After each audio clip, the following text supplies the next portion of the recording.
მოგესალმებით ძვირფასო ტელემაყურებლებო, დღეს ხუთშაბათია, საღამოს 8:30 და ტრადიციულად საპატრიარქოს ტელევიზია ერთსულოვნების პირდაპირ ეთერშია გადაცემა პასუხობს მოძღვარი, მე მისი წამყვანი წმინდა ანდრია პირველწოდებულის სახელობის ლურჯი მონასტრის მღვდელმსახური მღვდელი გურამ გალუბლიშვილი გახლავართ. თქვენ შეგიძლიათ დაგვირეკოთ ნომერზე 2301515 და ასევე საპატრიარქოს ტელევიზია ერთსულოვნების Facebook გვერდზე მოგწეროთ თქვენთვის სასურველი და საინტერესო კითხვები, რომელზეც გაგცემთ ჩვენი სტუმარი პასუხს და რომელიც გახლავთ ნაკულბაქევის წმინდა გიორგის დედათა მონასტრის მღვდელმსახური დეკანოზი შიო ბაკურია. მოგესალმებით მამაშიო, მადლობას მოგახსენებთ მობრძანებისთვის. პირველი ზარი გვაქვს ეთერში და მოვისმინოთ. გისმენთ ეთერში ხართ? დამოცეთ მამებო, ერთი შეკითხვა მაქვს თუ შეიძლება.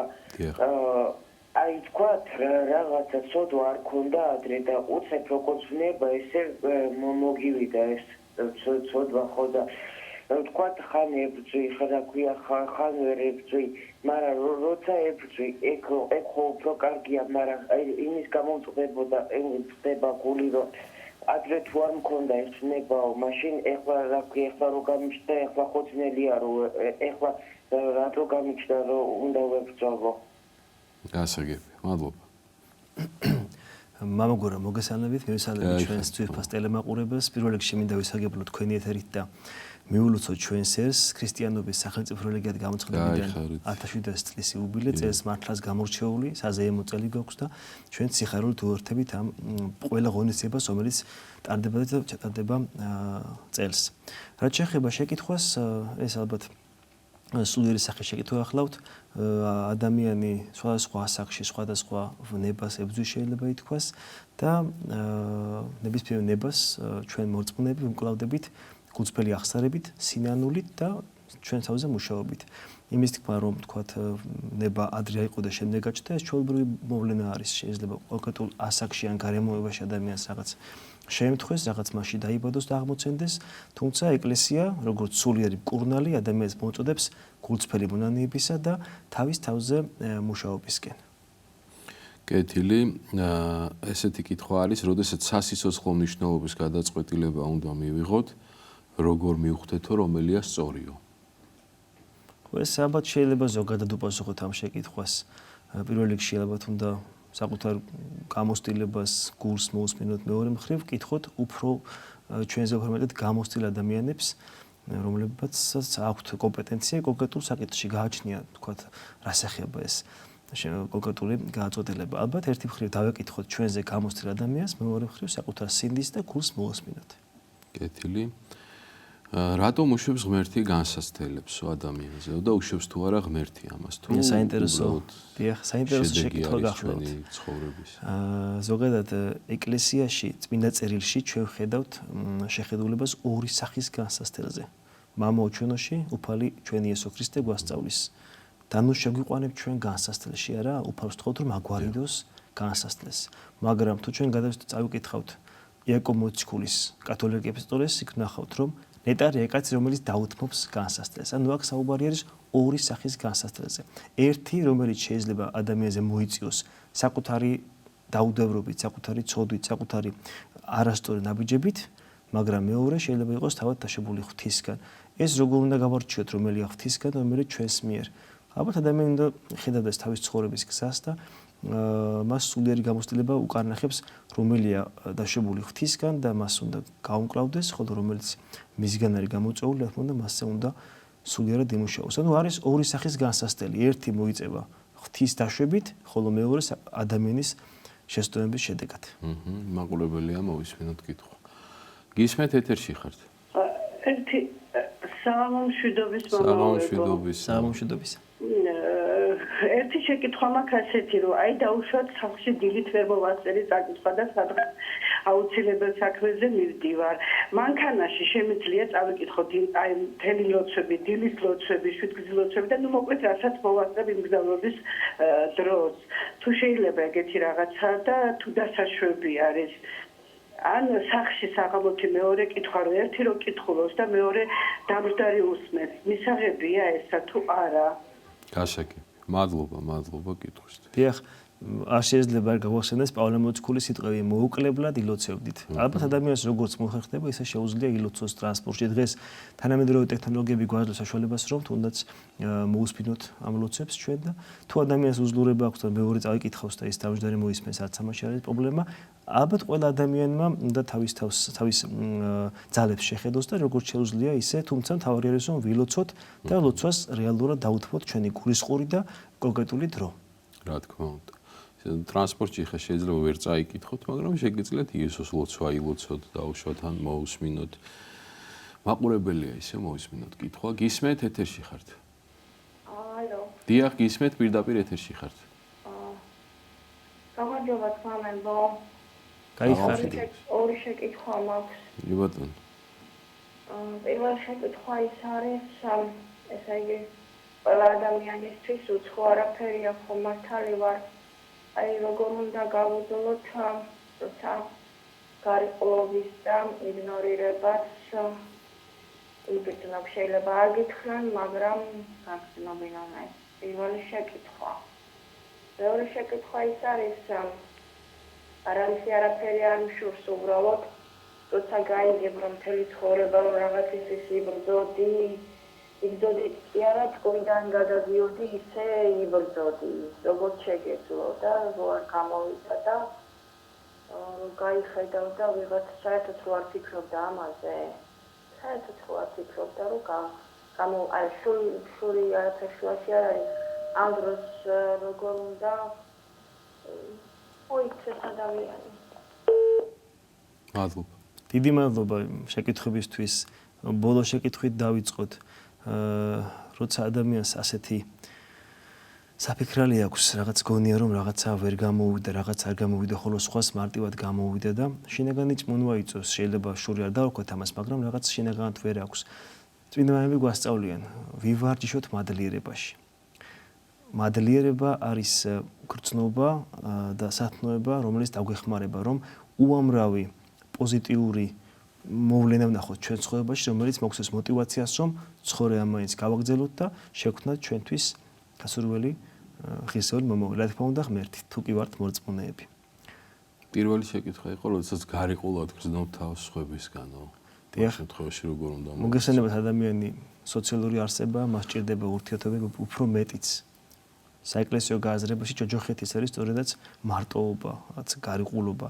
თუმცა ადამიანი უნდა ცდილობდეს, რომ შექმნას ურთიერთობები და ვისთანაც გამოგვდის ეს ურთიერთობები, ვისთანაც გვაქვს სიახლოვე, მასთან ვისთანაც კარგად ვწევთ თავს, მასთან ვიყოთ და თუ ვინმეს ჩვენთან ურთიერთობა არ უნდა, მაშინ ჩვეულებრივად უნდა ალბათ მშვიდობიანად ვიყოთ და გავერიდოთ, რომ შინაგანად არ დავზიანდეთ. ყოველთვის მოძებნი ადამიანი ისეთ სამეგობროს საზოგადოებას, სადაც შენს ადგილს და თავს დაიმკვიდრებ. აუცილებელია ვიაზროთ პოზიტიურად, გქონდეს რა თქმა უნდა პირველ რიგში ღმერთთან, ცოცხალი ურთიერთობა, რომელიც არის დასაბამი ყოველგვარი სიხარულისა და მეორე მხრივ თავდაჯერებულობა, რომ ჩვენ ვართ ჩვეულებრივი სუფასორი ადამიანი და ყოველთვის მოძებნით ჩვენ შესაძერის საზოგადოებას სამეგობროს. ებრაელები დღეს მართლმადიდებლები არიანო? ესეთი კითხვა არის. დიახ, ებრაელთა უმეტესობა არის იუდეველი, ანუ იუდაური სარწმუნოებისა, ხოლო ნაწილი რა თქმა უნდა მცირეოდენობის არიან მართლმადიდებლები, მაგალითად, თუნდაც პირველი თემი ქრისტიანთა რა თქმა უნდა ებრაელები იყვნენ, მაგრამ ზოგადად ებრაელები, მათი უმრავლესობა არის იუდაური სარწმუნოებისა. კეთილი. დაცინვა და ზიზღიო როგორი ცოდვებიაო? რა თქმა უნდა წიმეცოდებია დაცინვა. ადამიანმა უნდა გაიაზროს, რომ ყველა ადამიანი წარმოადგენს ღმერთის ხატებას. ჩვენ უნდა ადამიანში უყუროთ ღვთის ხატებას და იმას, რომ ღმერთს ყველა უყვარს. მორწმუნეს უნდა ახსოვდეს, რომ ჯვარცმული ქრისტე ყველა ჩვენგანზე ფიქრობდა. ის ღმერთკაცია და ყველა ჩვენგანისთვის ეცვა ჯვარს. ასე რომ არ შეიძლება ვინმეს დავცინოთ. რაც შეეხება ზიზღს, ეს უკავშირდება სიძულვილის ვნებას, რომელიც ადამიანის გულს ძალიან აზიანებს. უნდა ვიცოდოთ, რომ ვიყოთ ემპათიურები, გვახსოვდეს სახარებისეული იგავი მოწყალე სამარიტელზე. ანუ ეს მოყვასის თემა, რომ ვინ არის ნამდვილი მოყვასი. უნდა ვექნათ ყველა ადამიანს მოყვასად და თუნდაც ვინმესგან ჩვენ სიმართლე იყოს წამოსული ზიზღი, შური და ბოროტმოქმედება, მას მოწმე უნდა უპასუხოს შინაგანი სულიერებით, რაც გამოიხატება, რომ არ შეეძულებ არავის. კეთილი. მაყურებელია ეს. გისმენთ ეთერში ხართ? დიახ. ისაუბრეთ. სამალდამლოცე. ღმერთმა დაგლოცოთ. მამა, ესეთი შეკითხვა. ვარ მოვწმუნე მართლობ ეკლესიაში დავდივარ. და სიგარეტს ვეწევი და ჩემმა მოწმარმა იცი. რომ სიგარეტს ვეწევი. და მეორე მამა, აი ზიარებაზე დამცო ჩემმა მამამ, რომ ეზიარე ყოველ კვირასოდა. მე დიდი სინანული მაქვს, ერთიც იქნება არ ზიარებულვარ და მეორეც მამა, მე სიკეთეს ვაკეთებ ხოლმე, აი მათხოვებს ვეხმარები ყველანაირად სამხი. საჭმელები და მეუბნებიან, რომ შეჩვეულ გინკის და სიკეთეში არ გეთრებაო და მართალია მამაო, რას მეცხვი? მადლობა გაიხარეთ. მადლობა კითხვებისთვის ქალბატონო, რაც შეეხება თამბაქოს მოწევას, რა თქმა უნდა ეს მიიჩნევა ეკლესიაში. ცოდვათ, იმდენად ადამიანის ორგანიზმებს დააზიანებს, არის მავნეჩვევა და ადამიანმა იბრძოლოს იმისთვის, რომ ამას თავი დაანებოს და ხელი მიჰყოს ჯანმრთელი, ჯანსაღი ცხოვრების წესს. რაც შეეხება ზიარების ნებართვას მოძვისგან, ეს ალბათ უნდა თავად თქვენ მოძღვართან გააკეთოთ, მას შეუთანხმდეთ და როგორც ის გაყურდეთ, ისე მოიქეცით. რაც შეეხება მოწყალების თემას, ვისაც როგორ შეუძლია თუ ადამიანს ცირედი მაინც შეუძლია სხვას გაუზიაროს, ქართული ანდაზის არ იყოს ერთი თხილისგული საძამ გაიყო, როგორც შეგიძლიათ ისე რა თქმა უნდა დიდი მარლია თუ თქვენს რაღაცა თუნდაც ცირეოდენს სხვას გაუზიარებთ. თუ გიჭირსო და სხვას ეხმარებიოსო, მოწყალებად არ ჩაგეთვლებაო, ვიღაცები მეუბნებიან და პირიქით, როცა გიჭირთ და ეხმარებით, სწორედ ეს არის მოწყალება, თორემ როცა თავზე გადასდის ადამიანს და რაღაცას მცირეც გადაუგდებს სხვას, ეს არ არის მოწყალება. გავაგრძელოთ ჩვენი კითხვები. ესეთი კითხვა არის, მე 17 კანონს კითხულობ დედასთვისო, 2 წელია, მაგრამ ტექსტის აზრს თითქმის ვერ ვგებულობ და როგორ მოვიქცეო? დიახ, ჩვენს მეგობარს ურჩევდით, რომ აიღოს ახალი აღთქმა თანამედროვე ენაზე, იქ მოძებნობს სამოვნების წიგნი და აი ცადოს თანამედროვე ენაზე წაკითხვა და შემდეგ უფრო გასაგებია მისთვის სიტყვები. თუ წიგნი არ აქვს, შეუძლია ჩამოტვირთოს ინტერნეტიდან ბიბლია თანამედროვე ენაზე და აი ნახოს, შეუდაროს და უფრო გავადილდება შემდეგ კითხვა-ლოცვების ძველ ქართულად. ვიცავ მარხვას, მაგრამ ხვდები, რომ სრულყოფილად არაა ეს მარხვა დაცული, ანუ ვერ მოხერხდება ყოველთვის ლოცვის წაკითხვა. ტაძარში ხშირად ვერ დავდივარ, თან ძალიან ადვილად ღიზიანდები და ვცდილობ თავის შეკავებას, ხან გამომდის, ხან არა, რა ვქნა, ეს მეთვლება მარხვის შენახვა. ჩემი ასეთი მდგომარეობა მაღიზიანებს ადამიანი, რომელთანაც ყოველდღიური ურთიერთობა მაქვს. რა გავაკეთო? ღმერთმა გაგაძლიეროთ მარხვა შეიძლება ეთქვას ერთგვარად საშუალებაა საკუთარი ემოციების კონტროლისა, ის რომ ადამიანი ღიზიანდება, ადამიანის შინაგანად რაღაც ვერ არის, უცებ ფეთქდება. სულიერი ცხოვრება გვასწავლის, რომ უნდა ვეცავოთ მოიპოვოთ შინაგანი სიმშვიდე. მაცხოვრის მოძღვრების კვალდაკვალ, რომელიც სახარებაში გადამოცემული არა, მე მომბაძეთ, რადგან მშვიდი ვარ და მდაბალი გულითა. აი მარხვა საშუალებაა ერთ-ერთი, რომ ადამიანმა შეძლოს საკუთარი თავის ხელში შეეყვანა, საკუთარი ემოციების კონტროლი, რაღაცაში თავის მოზღუდა, მარხვა არა მხოლოდ თავშეკავება, ვთქვათ, ჭამათმისგან, ეს არის საშუალება და გარემო ადამიანის სულიერი მომზადებულობისა, სულიერი ბრძოლისა, უფრო მეტად თვითჩაღმავებისა, ასე რომ მედგრად გააგრძელეთ ეკლესიური ცხოვრება, გქონდეთ ურთიერთობა სულიერ მოძღვართან და აუცილებლად მოიპოვოთ შინაგან სიმშვიდეს და იქნებით ბედნიერი. კეთილი. ირაკლი წერს, როგორ უნდა მოემზადოს მართლმადიდებელი ქრისტიანი ერისკაცი ქორწილისთვისო?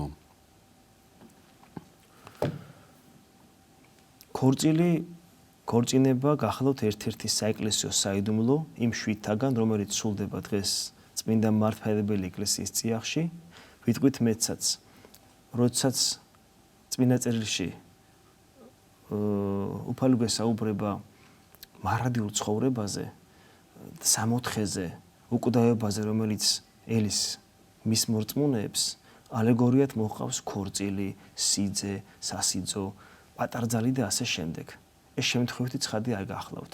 ქორწილი არის პიროვნების ცხოვრებაში ყველაზე ბედნიერი დღე, გამორჩეული დღე. შემთხვევითი არის, რომ ტაძარი ამ დღეს საგანგებოდ არის ხოლმე გაბრწყინებული სანთლებით და კელაპტრებით, ვიმოსებით სამღვდელოებად და მეფე პატარძალი, მეჯვარეები, ფერადი, ლამაზი შესამოსლებით, მაყრევიც მათ შორის, ვადგავთ თავზე გვირგვინს. მომზადება სჭირდება სულიერი პირველ რიგში, ადამიანი უნდა გაიაზროს, რომ ქორწინდება რა პიროვნებაზე, მის ყველა ემოციას უნდა უზიარებდეს მის მეორე ნახევარს, აირჩია პიროვნება და უნდა იყოს მისი ერთგული აუცილებლად, ერთგულება წინაპირობა მათი მომავალი ბედნიერებისა, ვიტყვით მეცაც, როცა მღვდელი გვირგვინებს უკვე მოხსნის წყვილს, საინტერესო ლოცვა იკითხება, ღმერთს ეუბნება, აი ეს გვირგვინები წაიღეს სასუფეველში და იქ დაუბრუნეო მათ. ანუ ქორწინების საეკლესიო საიდუმლოს აქვს მარადიული ღირებულება, ამ კონტექსტში მნიშვნელოვანია შინაგანი სულიერი მზაობა. მე მაგალითად, როგორც სასულიერო პირი, როცა მოდის ჩვენთან წყვილი და ემზადება ჯოსწერისთვის, მათ ვამზადებ, მათ ვურჩევ ხოლმე რომ თქვან ჯოსწერამდე გულწრფელი აღსარება, მიიღონ წმინდა ზიარება და ასე სულიერად მომზადებულები შეხვდნენ წმინდა ჯოსწერის საიდუმლოს. ძველი აღთქმის რომელიმე გმირის საფლავი თუ არის შემონახულიო.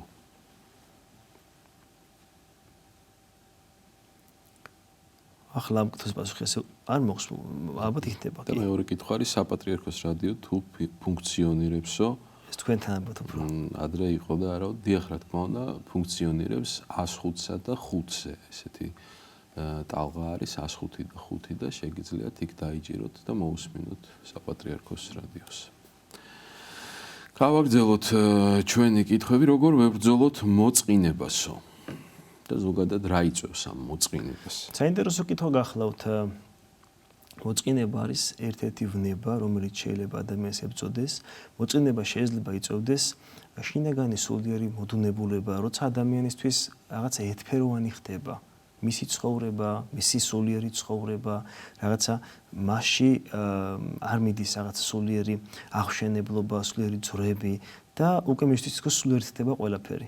მოწყინებას ადამიანი უნდა ებრძოდოს მუდმივი დინამიზმით, განახლებით, შემეცნებით. მორწმუნე ადამიანი უნდა ყოველ დღე იყოს შეხებაში წმინდა წერილთან. შეუძლებელია კითხულობდეს სახარებას, წმინდა წერილს და იმ დღეს არ იგზნო ღვთისშემწეობა, რაღაც ახალი არ გაიგო. ასე რომ მუდმივად წინსვლა, აი მახსოვდება პავლე მოციქულის სიტყვები, რომელთა ემარტების სტოლიდან. უკანას ამას დავივიწყებ, წინას ამას მივწუდები. ეს წინ გაწვდომა, ასე ჟღერს ბერძნულ ენაზე, ეპექტაზისი, რას ნიშნავს, აი სულ რომ ეპოტინები მომავალს, ანუ სულ რომ წინ მიდიხარ, ასე რომ სულიერი პროგრესის შემთხვევაში შეუძლებელია ადამიანი ჩავარდეს მოწყინების ვნებაში. მაყურებელია, გისმენთ, ეთერში ხართ? შვიდობა მამებო. შვიდობა. შვიდობა მოგცევთ. გაიხარეთ. ჩაწეული მაქვს პედაგოგიაში მხოლოდ ტელეფონით გესაუბრებით. გაიხარეთ, ძალიან სწორშვებით. გისურვებთ პირველ რიგში მხნეობას და ჯანმრთელობას. აი ბოლო პერიოდში აქტიური იყო ეს სოციალებში ეგრეთ წოდებული პროტესტანტული მიმდევრობების რაღაცა საკითხების უხეშად დასმა კომენტარებში, აი მაგალითად ზიარებასთან დაკავშირებით. და ზოგადად წმინდა მამების მიხედვით ეკლესია რას გვასწავლის, ანუ რადგან ეგრეთ წოდებლად ბრჭყალებში რჩევსათ შეჭამადის სახით მოხსნა ზიარების ფორმატ უფალმა თავისი უხსნელის სისხლით და ხორცი ეს ხომ არ არის ის სახე, რომ რადგან ჭამის ფორმით დავეცით ადამიანები ედენის ბაღში როგორც ვაშლის მიღების სახით, ასევე ანალოგიურად ჭამის ფორმის სახით უნდა მივიღოთ ეგრეთ წოდებული ანტიდოტი, ასე ვთქვათ, ანუ იმ დაცემის საპირწონეს, ანუ რას გვასწავლეთ წმინდა მამები ამ მხრივ, ანუ ზიარების ფორმასთან დაკავშირებით. მადლობა, გაიხარეთ. დიდი მადლობა. საინტერესო. შეიძლება ითქვას, ეს თეოლოგიური შეკითხვა არის. საინტერესო სიტყვა ანტიდოტი გამახსენდა წმინდა ზიარების ძველ ქრისტიანული ერთ-ერთი სახელწოდება. ფარმაკონ ათანასიას, უკვდავების წამალი. წმინდა ზიარება როგორც ზიარება ქრისტეს უხსნესის და ხორცთან. ხო, ბოლო დროს რასაც თქოს წამოიჭრა წინ ეს საკითხი, როგორც ჩვენ ვიღებთ წმინდა ზიარებას, რას ვეზიარებით, ვის ვეზიარებით, მართლმადიდებელ ეკლესიას მეგობრებო აქვს ეს მოძღვრება კარგად გამოთქმული, გათავისებული, გააზრებული. რა თქმა უნდა, ეს მოძღვრება ეყრდნობა წმინდა წერილს, პირველ რიგში მაცხოვრის სიტყვებს, შემდეგ ეპისტოლეებს, სულ თავიდან რომ დავიწყოთ, ძალიან მარტივად რომ ვთქვათ. თავად ტერმინი ზიარება, კინონია, ბერძნულად არა, ეს ნიშნავს, რომ იყო თანაზიარი, შეერთებული ვინმესთან ან რამესთან. სამყაროში არსებობს, ყოფობს, ცხოვრობს ორი რეალობა, საეკლესიო სწავლების მიხედვით. ერთი შეუქმნელი, ხოლო მეორე შექმნელი, ძველ ქართულად აუგებელი და აგებული. ის რაც შექმნილია ცხადია არაფრისაგან. ღმერთმა სამყარო და მისი გვირგვინი ადამიანი შექმნა არაფრისაგან, მაგრამ შექმნა ცხადია განღმრთობისთვის, უკვდავებისთვის. თუმცა თავისთავადად ის რაც შექმნილია არაფრისგან, ბუნებრივად მიიდრეკილია არაფრობისკენ. თქვენ წეგან ადამიანის მიერ ამ ცოდნის ხის ნაყოფის ჭამა ახსენეთ, არა? აი ადამიანს რა დაემართა, ადამიანს ევალებოდა როგორც შესაქმნის გვირგვინს, მთელი შესაქმე მieყვანა ღმერთამდე. მაგრამ ეს მის რა სიტყვები რომ კი არ მოკვდები, არამედ გახდები როგორც ღმერთი, ის ამ ნაყოფს იგემებს და შესაქმეს თავისთავად მიიყვანს. ქმნილებასთან და ქმნილების შემოზღუდულობა შეეჯახება ღმრთების უკიდურეს სიღრმეს და ადამიანი და მაშინ მთელი კაცობრიობა, მთელი სამყარო, შესაქმე ხდება მოკვდავი და ხრწნადი. და იმისთვის რომ არაფრისგან შექმნილი ეს მოკვდავი სამყარო აღარ მოკვდეს, მას უნდა ჰქონდეს მარადიული თანაზიარება, მარადიულ ღმერთთან. აი სამყაროში მოდის ღმერთკაცი, იბადება იესო ადამიანად და მთელ სამყაროს საკუთარ თავს მიუძღვნის ჯვარზე და თავად მაცხოვრე გვიწევს მასთან ურთიერთობის საოცარ საიდუმლოს. სანამ ქრისტე ჯვარზე მოკვდებოდა, ვკითხულობთ იოანეს სახარებაში მის სიტყვებს, ვინც შეჭამს მის ხორცს და დალევს მის სისხლს, ის მას აღადგენს უკანასკნელ დღეს იოანეს სახარებაში. ქრისტე ჩვენთან ასე ურთიერთობს, ამას აქვს ძალიან საინტერესო არაერთი თეოლოგიური ახსნა, უბრალოდ სიღრმეებში აღარ შევალ. შეიძლება ასე თქვას, კი ბატონო, ამ ფორმით მოგვეძღვნა ქრისტე ღმერთი, ჩვენ ჭამთავს ვთქვათ მის სისხლს და ხორცს. რაც შეეხება და პურს და ღვინოს, აი ინგრედიენტ პურს და წყალში გაზავებულ ღვინოს. პური და ღვინო არის ღმერთის და ადამიანის ერთობლივი შემოქმედება რა, ღვთისგან მოცემულია ხორბალი, მაგრამ პური კაცმა უნდა მიიღოს, გამოაცხოს, რამდენი რამე უნდა რომ პური მიიღო. ვაზი ღვთისგან მოცემულია, მაგრამ ღვინო რომ დაწუროს კაცმა, რამდენი შრომა ჭირდება მას. ასევე პური სიმბოლოა ერთიანობისა. მახსენდება მეორე საუკუნის უაღრესად საინტერესო ძეგლში, დიდაქეში გადმოცემული ლოცვა ზიარების წინ. როგორც ეს პური იყო გაფანტული და ახლა ერთიანია, ასევე შეკრიბა შენი ეკლესია უფალო შენს სასუფეველში. და ღვინო ყველა კულტურაში ოდითგანვე ნებისმიერ ბანკეტს აძლევდა საზეიმო ელფერს. აი ასე ინება უფალმა რომ პურღვინით შეგვიერთოს, შეგვიზიაროს და ყველაზე ნათლად უფალთან ურთიერთობის და უფლის ცნობის ეს დიდებული ჟესტი ჩანს ლუკას სახარების 24 თავში, აი ყველასთვის ცნობილ ემაუსის გზის ისტორიაში, როცა ვკითხულობთ რომ მაცხოვარი შეხვდა მოციქულებს ლუკას და კლეოპას, მათ მათვალებმა ის ვეღარ იცნეს, მაცხოვარი მათ გაესაუბრა, მაინც ვეღარ იცნეს, ბოლოს დაждდება მათთან საბახშმოთ და ვკითხულობთ საოცარ სიტყვებს. ინახად რომ დაჯდა, აიღო პური, აკურთხა, გატეხა და მიაწოდა, მაშინ თვალები აეხილათ და იცნეს იგი. აი ზიარებაში მათ უფალი იცნეს პურის განტეხაში და ჩვენთვის წმინდა მართლმადიდებელი ეკლესიისთვის პური და ღვინო ჭეშმარიტად შეიცოლება, ნებავთ გარდაიქმნება ქრისტეს ყოვლადწმინდა სისხლად და ხორცად და ჩვენ მას ვეზიარებით, ჭამთ ვსვამთ. ჩვენთვის წმინდა ზიარება არის სიცოცხლის წყარო. თუ კი ნათლობა არის შემავალი კარი ეკლესიის სულიერ გალავანში, თუ კი ნათლობით იწყება ახალი ცხოვრება ღმერთში და ღმერთთან, ნებისმიერი ცხოვრების ფორმა სჭირდება საწვავი ენერგია. ჩვენთვის ენერგია წმინდა ზიარება გახლავს. და ბოლოს ზიარებას აქვს ორი პარადიგმა. მოციქულთა კვალდაკვალ. ჩვენ ჭამთ ვსვამთ რა ქრისტეს სისხლს და ხორცს, თვალები გვეხელება და ვცნობთ იესოს ზიარებაში, ევქარისტიაში ვცნობთ იესოს. და მეორე, ზიარებითი ანუ ევქარისტიული გამოცდებით ვადასტურებთ ევნებით სამყაროს. რადგან ქრისტე აღდგა, რადგან იესოს საფლავი ცარიელია, ჩვენც მოგველის აღდგომა, უკვდავება და მარადიული ცხოვრება. ამიტომ ამ კონტექსტში ზიარებას ჩვენთვის ხია მომავლის დაგემონება. თუ კი ჩვენ ლიტურგიულ კონტექსტში შევხედავთ ბიზანტიური ლიტურგიას, ჩვენთანაც თქო ეს სრულდება რა, აი ეს გამშვენებული ტაძრები, მთელი ლიტურგია, ეს არის ეს კათოლიკური აქტი, ანუ მონაწილეობა მარადულ ცხოვრებაში. ანუ ჩვენ როცა ვეზიარებით ქრისტეს სისდახორცს, ერთი მხრივ ჩვენთვის მოკლულს, მეორე მხრივ აღდგომილს და ამავდროულად უსინჯავთ გემოს, მომავალ უკვდავებას და მარადილ ცხოვრებას. მახსენდება ძველ ლიტურგიებში იყო ასეთი ლოცვა, მღვდლები ამბობდნენ ზიარების წინ. ქრისტეს სხეულმა შემინახოს საუკუნო ცხოვრებით. ესე რომ ჩვენთვის საღვთო ევქარისტია ზიარება არის ყველა საიდუმლოს, ყველა საეკლესიო სწავლების გვირგვინი და მას მოწმენე არ უნდა მოაყდეს და რითიც დავიწყებით დავასრულებთ. დიახ, ეს არის ანტიდოტი შეიძლება ითქვას, ანუ ჩვენთვის წამალი, წყარო უკვდავების, მომავალი აღდგომის, უფალთან მარადიული შეზიარების და მარადიული ცხოვრების. გაიხარით, მადლობა.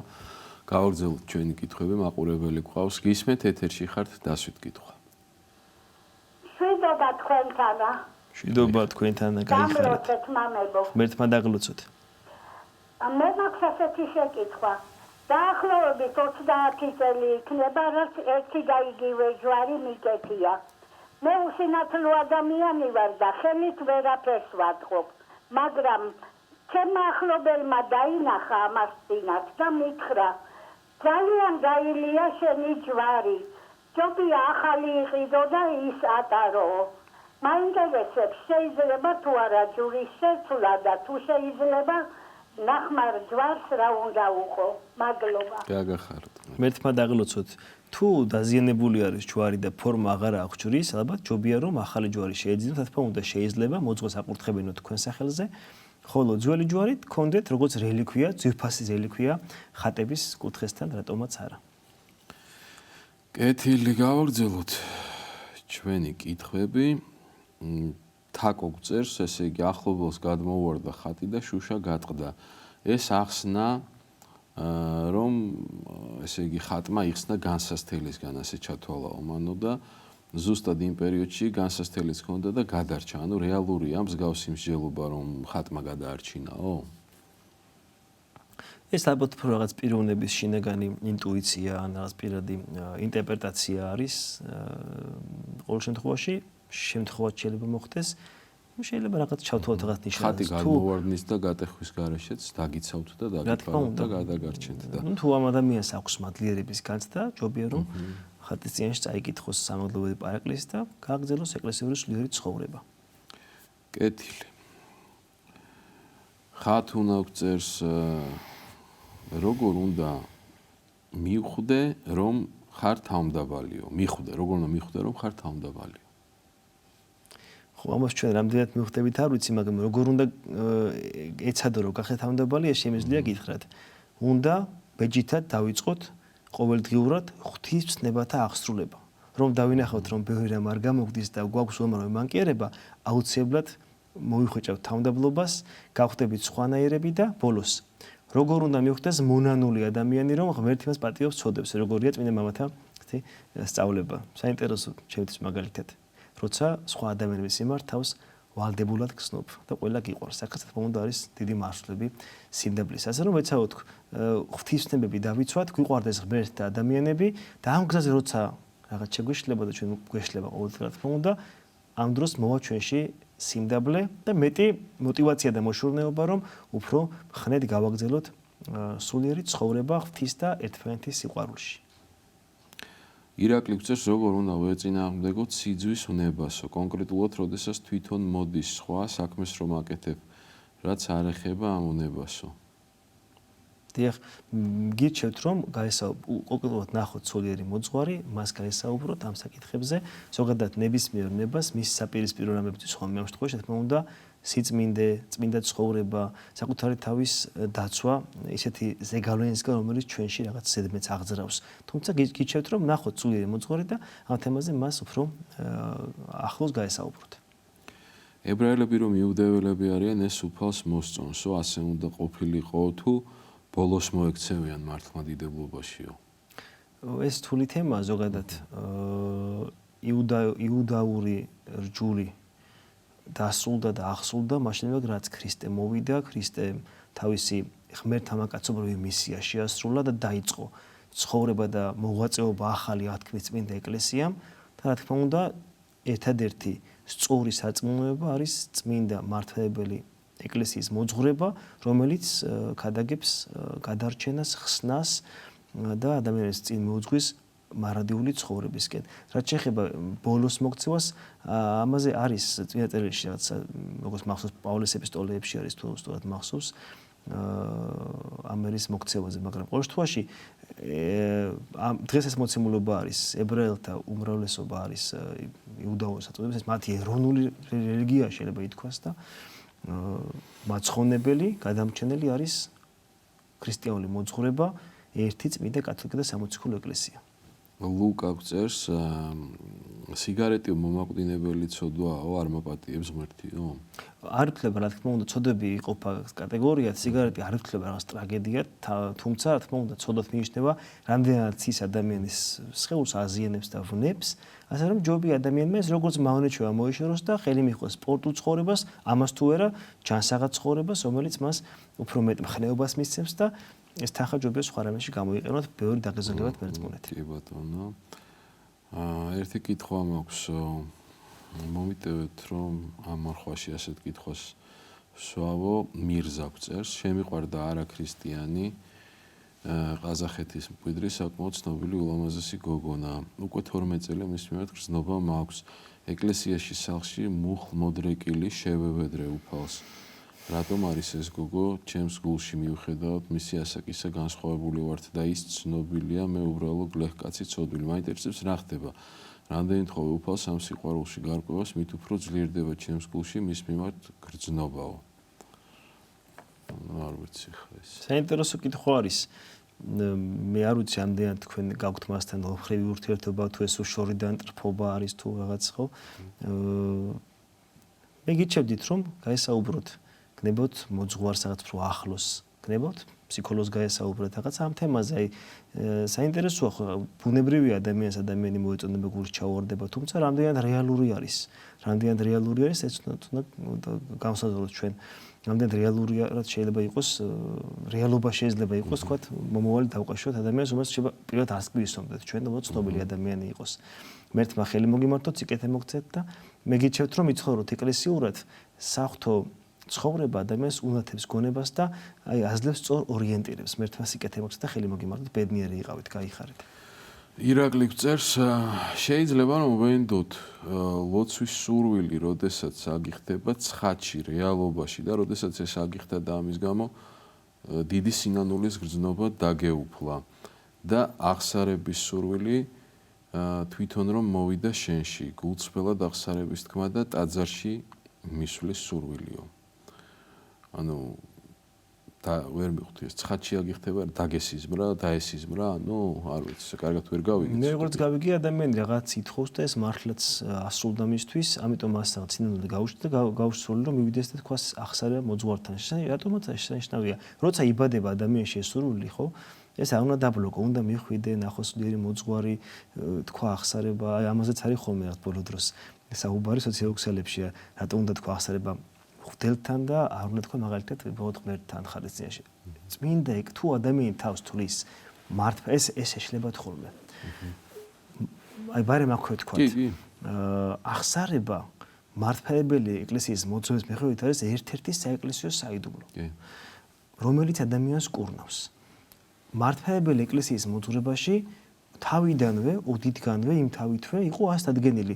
ჯერ კიდევ მოციქულთა დროს, ამას ჩვენ ნახულობთ წინა წელებში რომ აღსარება უნდა გამოითქვას და მაშინდელ რაც საეკლესიო სტრუქტურა დაარსდება და ეკლესია მოღვაწეობას იწყებს, აღსარებას ამბობს ადამიანს ინანიებს ცოდებს ეპისკოპოსის და მესიკურთხევით ღვთის წინაშე და ის იღებს შენდობას, რადგანაც სამღვდელოება არის მოციქულთა სამართალ მემკვიდრე. რა თქმა უნდა, მორწმუნე აღსარებას ეუბნება ქრისტეს, რა თქმა უნდა, მაგრამ ამას ისმენს მღვდელი.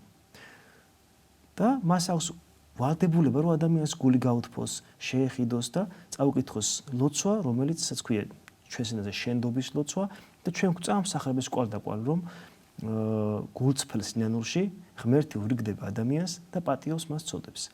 აი ხშირად ისმებოხება კითხვები და ეს არის უძველესი საეკლესიო სწავლება და პრაქტიკა. მოძღვრის წინაშე აღსაების თქმა. ბარემ აქ ვთქვათ რომ თვითონ ჩვენს მოძღვრები ეპისკოპოსები, მღვდლები, დიაკონები და ყველა წევრი და მსახური ეკლესიისა ვართ ვალდებულნი ჩვენს თქვათ აღსარება და ჩვენს ყავს ჩვენი სულიერი მოძღვრები, მათ ამობთ აღსარებას, ჩვენს ნომრებს ჩვენ წოდებს და ვძიებთ რომ გული გავისუფთავოთ. აღსარება არის საეკლესიო საიდუმლო, რომელიც ადამიანს კურნავს, ადამიანის ცნობიერებას ცვლის. აღსარებას ცხადია უკავშირდება სინანული არა? მეტანია. მეტანია სიტყვა მეტანოია ნიშნავს ბერძნულად გონების ცვლას, მეტანუს, გონების შეცვლას. ანუ ადამიანი აღსარებისას იცვლის ცნობიერებას, ამასში ვარჯიშობს, მუშაობს და იღებს საღვთო მადლს, რომელიც არის შემწე მისთვის, რომ მან თავიდან დაიწყოს რაღაც თავის ცხოვრებაში, განახლდეს, განეკურნოს და მარტივად ბედნიერი იყოს. კეთილი. ესეთი კითხვა ლანა გწერს, ზოგჯერ გაუაზრებლად ვეზიარები და შიში მაქვს რომ თითქოს დავისჯებიო. რას მირჩევთ? ამ საკითხზე ალბათ ჯობია თქვენ სულიერ მოძღვარს გაესაუბროთ, რადგანაც ზიარები ალბათ ყავთ სულიერი მოძღვარი და მასთან შეათანხმდეთ ეს საკითხი. ზიარება, რა თქმა უნდა, აი ლოცვებში რო გვიწერია, ცეცხლია, რომელიც უღირსებს შესწავს, არა? ერთი ან რა თქმა უნდა ამის საფუძველი არის თავი პავლე მოციქულის სიტყვები, რომელიც გვასწავლის, რომ კარგად გამოიძია შენი თავი, სანამ შეჭამდა დალეო ქრისტეს ხოსტას ის არა. ჩვენ გვევალება რომ ყოველთვის იმუშაოთ ჩვენ შინაგან სამყაროზე, ჩვენს გულზე, უფრო მარტივად რომ ვთქვათ, ყოველ დღე უფრო და უფრო უკეთესები გავხდეთ და რაც შეეხება წმინდა ზიარებას, ზიარება ეს არის ჩვენთვის წყარო განწმენდის, განახლების, ღმერთთან შეზიარების, შეერთების და ამ თემაზე ესე უფრო კიდევ უფრო ახლოს ჯობია თქვენ სულიერ მოძღვარს გაესაუბროთ. მერფად აგლოცოთ და ორ შემთხვევაში ზიარებას მორწმუნე არ უნდა აყლებოდეს. ის უნდა ცდილდეს რომ ყოველთვის იყოს შეერთებული უფალთან. ისევ მაყურებელია მოვისმინოთ კითხვა. ისმენთ? გასვით კითხვა. გამარჯობათ. გამარჯობა. გამლოცოთ ამო. მერფად აგლოცოთ. ეგ ბალიქარ ადამიანი კალი გადამეცვალა რომელიც გათხოვილი იყო ებრაელს. ხოდა ეხლა არიან 30 წელი გადასული არიან საცხოვრებლად ისრაელში. ხოდა დღეს მე ჩვენ აქედან ის გაკეთება შეგვიძლია როგორც მიცვალებულებს, იმიტომ რომ ვიცით რომ ადამიანი მონათრული არ თვითონაც აქ და იმაში საქართველოში რომ ჩამოდიოდა ეკლესიაში დადიოდა, მაგრამ მონათრული იყო თუ არა თვითონაც არ იცოდა, იმიტომ ბავშვობაში თუ იყო მონათრული არ ვიციოდა. ის იმპერატორის პერიოდში აღარ მონათრული იყო ემახსოვრებოდა და ამ შემთხვევაში როგორც მიცვალებულს ჩვენ ის გაკეთება შეგვიძლია ხა ან გასაგები. პანაშვილის გადახტანა აი და ის გაკეთება შეგვიძლია გასაგები. მერფად აგლოცოთ, გაგახაროთ, რო გითხრათ აი როგორი არის მიდგომა ამ შემთხვევაში ეკლესიური კანონმდებლობის. თუ ჩვენ თანამდვილებით არ ვიცით რომ ადამიანი მონათრული იყო, ალბათ ჯობია რომ მივანდოთ ღვთისგანგებულებას, მის სახელზე მოწყალება გავცეთ და თავად ჩვენ ვიყოთ უფრო ახლოს ღმერთთან, ჩვენ გავხდეთ ეკლესიურები, ვიაროთ ეკლესიაში, ვიმახვილოთ, ვეზიაროთ, მის სახელზე მოწყალება გავცეთ და დანარჩენი ღვთის მოწყალებას მივანდოთ. კეთილი. ესეთი კითხვა არის შვილის ნათლობის ჯვარი რამდენად შესაძლებელია დედა მატაროსო? არის ხოლმე ეს კითხვები არაერთხელ დავუსვამთ. ალბათ ჯობია რომ მანატაროს თავის ნათლობის ჯვარი და დედამ სხვა ჯვარი შეეძინოს და აკურთხებინოს მოძღვარს თავის სახელზე და ჯობია რომ შვილი მატაროს თავის ნათლობის ჯვარი თვითონ. რაღაც ტრაგედია კი არ იქნება ახამაში, მაგრამ რო თქვათ ესე მარტივად, ჯობია ყველას თავის ჯვარი კონდეს. თინა გწერს ესე იგი შეწუხებული ვარ იმით რომ რამდენიმე ახალგაზრდისგან მომისმენია ასეთი რამ, რა საჭიროა ეკლესია ღმერთი ყველგან არის, რა საჭიროა ზიარება, აღსარება და ასე შემდეგ. რა ეშველება ასეთი აზროვნების ადამიანებსო? ალბათ ჩვენ შეგვიძლია ჩვენი მაგალითით ვაჩვენოთ მათ. ეკლესია რას აკეთებს? ეკლესია როგორ ცვლის ჩვენს ცნობიერებას, როგორ გვასწავლის კასტმოყარეობას, როგორ გვავითარებს და გვზრდის. ეკლესიური ცხოვრება ეს არის აუცილებლობა. ეკლესია წარმოადგენს ჩვენი უფლის იესო ქრისტეს მისტიურ სხეულს. ეკლესია არაა მხოლოდ კედლები, ან სამღვდელოება, ან მორწმუნეები, ჩვენ ყველანი ერთად ვართ ეკლესია. ეკლესიას აქვს თავისი ცხოვრების წესი, თავისი მოძღვრება, თავისი წესები და კანონები და ადამიანი, რომელიც თავისთვის ქრისტიანად ის ვალდებულიც არის, რომ იყოს კონკრეტული სამრევლოს წევრი, აგრე მაგალითად დიდ ჯულის კანონში, წიგნში, რომელიც არის მთავარი სახელმძღვანელო მართლმადიდებელი ეკლესიისა, გვიწერია, რომ თუ კი ეპისკოპოსი, მღვდელი, დიაკონიანი ერისკაცი 3 კვირის განმავლობაში ედიზეთ მიზეს გარეშე გაასდენს მსახურებას და იქ არ იქნება ამ თანაზიარებაში, მაშინ განიკვეთოს, მაშინ დატოვოს ეს წიაღი. ანუ ეკლესიური ცხოვრება გვავალდებულებს ჩვენ ვიყოთ სულიერ ტონუსში, გქონდეს მოწესრიგებული ლოცვა და აქ მახსენდება წმინდა მამათა საინტერესო გამონათქვამი, როგორც ლოცულობთ, ისევ ცხოვრობთ. ამ ლოცვაში არ იგულისხმება მხოლოდ ჩვენი პირადი ლოცვები, არამედ ეკლესიური ლოცვაც. ბარემ აქვს ვთქვათ, რომ ლოცვას აქვს ორი ფორმა მორწმუნე ადამიანებისთვის. ერთი, რა თქმა უნდა, ღმერთი ყველგან არის. ყველგან შეგიძლია ღმერთს იმართო ყველა მდგომარეობაში. მაგრამ მეორე მხრივ უფალი სახარებაში ამბობს. სადაც იქნებით შეკრებილნი, ჩემი სახელით ორიან სავანი მეც თქვენ შორის ვიქნებიო და ეს არის სწორედ წინაპირობა ჩვენი ეკლესიურობისა, ჩვენი ლიტურგიულობისა, ჩვენი ღვთისმსახურებისა. ასე რომ ერთი მხრივ ჩვენ გვევალება რომ გქონდეს ჩვენი პირადი ლოცვები, ორთის ვიყოთ მზაობაში რომ შეხვდეთ ღმერთს, თუნდაც ჩვენ გულებში, მეორე მხრივ ვიყოთ ჩართულნი სულიერი ცხოვრების ფერხულში, რომელიც ჩვენ დაგვაახლოვებს თავადწმინდა ეკლესიასთან, უფალთან და ჩვენთანაც კი. კეთილი, ასეთი კითხვა არის. ლანა გწერს, მთელი დღეები თითქმის მარტო ვარ. ვეღარ ვეგუები ხალხ მრავლობას, უკვე მივეჩვი ამ მდგომარეობასო. რას მეტყოდი თუ ამის შესახებ? გააჩნია ადამიანს ეს მდგომარეობა დისკომფორტს უქმნის, თუ უბრალოდ კარგად არის. ყველა ადამიანს სხვა ხასიათის არის, ახლა მე უკვე ფსიქოლოგიური ახსნას აღარ დავიწყებ, თუმცა მაინც გიჩვენდით რომ შეათ თუ გაქვთ რომ გახვიდეთ, გაისეირნოთ, რაღაცა ახალი მეგობრები შეიძინოთ. ადამიანს ადამიანური ურთიერთობები ძალიან ეხმარება, პოზიტივს აძლევს რაღაცა და რა თქმა უნდა გიჩვენთ რომ იყოთ ჩართული სულიერ ცხოვრებაში, უნდა იაროთ კვირას, შაბათ-კვირას ეკლესიაში, მოძღვართან გქონდეთ ურთიერთობა, იქ გაისდოთ მორწმუნეებს და მეწმენთ თქვენ ცხოვრება უფრო მეტი სიკეთისკენ და პოზიტივისკენ შეიცვლება, ვერაფერ აღლოცოთ და ბედნიერი ამყოფოთ. თუმცა კი თუ ეს მარტოობა ღმერთთან გაახლოვებთ და გარკვეულ იდუმალებას გაძლევთ და გეხმარებათ სულიერ ცხოვრებაში, ამაშიც რა თქმა უნდა ცუდი არაფერია, უბრალოდ ზომიერება უნდა დავიცვათ როგორც მამაშიო ბრძანა. გავაგრძელოთ ჩვენი კითხვები. როგორ განვასხვავოთ ნამდვილი სიყვარული ვნებისგანო და მიჯაჭვულობისგანო? საინტერესო შეკითხვა არის. ალბათ უნდა წავიკითხოთ პავლე მოციქულის ეპისტოლეები, სადაც სიყვარულზე საუბრობს. სიყვარული, რომელიც არის ყველაფერზე აღმატებული, რომელიც ნებისმიერ ინტელექტუალურ მონაცემს, ნებისმიერ სიმდიდრეს, ნებისმიერ ძლიერებას აღემატება. სიყვარული, რომელსაც არ შურს, რომელიც არაფრად არ ცხოს ბოროტს, რომელიც არ ქედმაღლობს და ასე შემდეგ. და ან მაგალითად წავიკითხოთ იოანე მახარებლის სიტყვები. ღმერთი სიყვარულია. ნამდვილი სიყვარული, რადგან ნებაზეა საუბარი, ალბათ საუბარი აქვს სიყვარულზე, ქალ-ვაჟურ სიყვარულზე, როგორც იტყვიან და აქ მნიშვნელოვანია მაინც ალბათ სულიერი კავშირი, სულიერი ურთიერთობა. ახლა უცებ გამახსენდა ილია ჭავჭავაძის წმინდა ელია მართლის ლექსიდან ფრაგმენტი, სასიყვარულო ლექსი არის და ასე მთავრდება.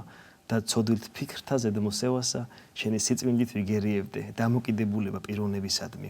რომ ესე იგი უფრო ზენა, უფრო სხვა არის, ვიდრე მაგალითად მხოლოდ ვნება და ასე რომ ნამდვილი სიყვარული უფრო აღმატებულია, ვიდრე რა თქმა უნდა ვნება და უნდა ვიცოდოთ რომ ვიყოთ ნამდვილები ყველაფერში და თუ კი ადამიანი მოგწონს, ადამიანი გვიყვარს, ვიყოთ მისი ერთგული და მასთან გქონდეს ესეთი ჯანსაღი ურთიერთობა, რომელიც დაგვეგვინდება ქორწინების საეკლესიო საიდუმლოთი, რაც ოჯახურ ცხოვრებას მუდამ შეეწევა და ეხმარება.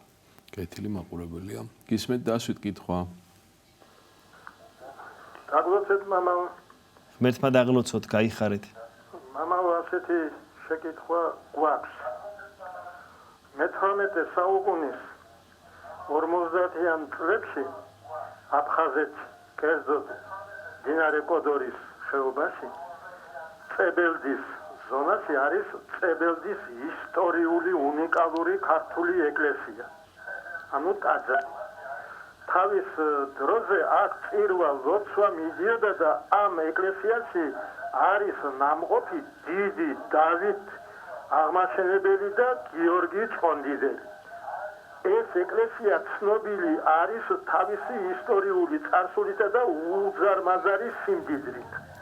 სწორედ გასული საუკუნის 50-იან წლებში იქ დეკაბრისტები აგენტობდნენ სრულიად საქართველოს საწინააღმდეგოდ და ამ დეკაბრისტ აგენტებმა რუსებისა აი ამ ეკლესიიდან პეტერბურგისაკენ წაიღეს უზარმაზარი განძი, როგორც ლიტერატურა, ისე ის ოქრო და ვერცხლი, რაც ინახებოდა იქ. ბოლო მოჰიკანები აი ამ განძის დამტაცებლებისა იყვნენ მამაშვილი ვორონოვები. და დღეს შეიძლება თუ არა სრულიად საქართველოს საპატრიარქომ თოვნით მიმართოს პეტერბურგს, იქაურ მუზეუმს, რომ აი ეს ჩვენი ეროვნული განძი სამშობლოსაკენ უყოთ პირი მას და ჩვენი საკუთრება გახდეს. ეს ერთი შეკითხვა და მეორე შეკითხვა. ყოველთვის უკმაყოფილებას ვგრძნობ და არ ვიცი ვარ თუ არა ნამდვილად მონათლული. საბჭოთა ეპოქაში მონათლა არასრულყოფილად ხდებოდა. ნათლული კი მყავს. ახლა არ ამყავს, მაგრამ ახლა კითხვას უსვამ, შეიძლება თუ არა მეორე მოვინათლო. მადლობა, გასაგებია თქვენი. დიახ, მივესალმებით ბატონს. დავიწყოთ მეორე შეკითხვით. დიახ, ეს პრაქტიკა არის ეკლესიაში, საეკლესიო კანონიკური სამართლის ნორმების მიხედვით, თუ გაურკვეველია ადამიანი არის თუ რა მონათლული, ანუ თუ ვერავინ ვერ დაადასტურებს, რომ თქვენ ხართ მონათლული, და თქვენც არ გახსოვთ რა. დიახ, უნდა იმართოთ მღვდელმსახურს, ამ ყველაფერს კიდე დაწვრილებით გამოიკითხავს და თუ ვერ დადასტურდება თქვენი ნათლობა, მაშინ შესრულდება თავიდან ბოლომდე, უბრალოდ ამ შემთხვევაში ნათლობის ფორმულას წინ უსწრებს სიტყვები უკვე თუ არა ნათელღებულ არს, ნათელს იღებს მონაღვწე და ასე შემდეგ. ანუ შეიძლება რა თქმა უნდა გიჩვენთ რომ მიხვიდეთ მოძღვართან რომელიმე ეკლესიაში მღვდელმსახურს გაესაუბროთ ამ თემაზე, ის კიდევ უფრო დაწვრილებით გამოიკითხავს ამ ყველაფერს და თუ ვერავინ დაადასტურებს რომ თქვენ ხართ მონათლული ეკლესიაში ან მღვდლისმია ზოგადად, მაშინ შესრულდება თქვენი ნათლობა ამ წესს როგორც მე წეგან თქვი. ანუ ეს პრაქტიკა არის ეკლესიაში. რაც შეეხება წინა შეკითხვას, რა თქმა უნდა, ძალიან მტკივნეულ თემას შეეხეთ თქვენ და ჩვენ გვსმენია წებელდის ეკლესიის შესახებ და არა მარტო ეს, არამედ უამრავი განძი სამწუხაროდ გადიოდა რუსეთში საქართველოსდან აუბეთით წლებში და მუზეუმებში ბევრი განძია ქართული იქ.